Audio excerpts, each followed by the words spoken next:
ঈদের আগেই সরকারের পক্ষ থেকে অর্থ সহায়তা পেয়ে করাইল বস্তিবাসীর চোখে মুখে এখন আনন্দ।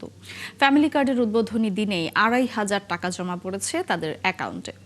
সকালে মহাখালীর টিএনটি কলোনি মাঠে জমা হন নিম্ন আয়ের এসব মানুষ। তাদের অনেকের মুঠোফোনেই টাকা জমা হওয়ার সরকারি বার্তা পৌঁছেছে। ঈদের আগে রাষ্ট্রীয় অর্থ সহায়তায় আনন্দ অশ্রু তাদের চোখে। সহায়তার টাকায় কেউ বা স্বপ্ন দেখছেন ওষুধের ব্যয় মেটানোর বা কিছুটা সঞ্চয়ের। চূড়ান্তভাবে ৩৭,৫৬৭ জন নারী প্রধান পরিবারকে ভাতা দেওয়ার জন্য নির্বাচন করা হয়েছে। পরীক্ষামূলক প্রকল্পের আওতায় দেশের ১৩টি জেলার ১৩টি সিটি কর্পোরেশন ও ইউনিয়নের ১৫টি ওয়ার্ডে এই কর্মসূচি বাস্তবায়ন করা হচ্ছে। বিএনপির নির্বাচনের প্রতিশ্রুতি নিশ্চিতে এই পাইলট প্রকল্প শুরু হয়েছে। আলহামদুলিল্লাহ, আঙ্গুর যদি প্রতি মাসে ২০০০ বা ২৫০০ টাকা দেয়, এটাই আঙ্গুর যথেষ্ট। বাড়া থাকি তত একদিকে দিয়ে আগাবো। আমার পরিবার চলার জন্য আমার সুবিধা হবে। আমি একজন গৃহিণী, আমার স্বামী রিক্সা চালক।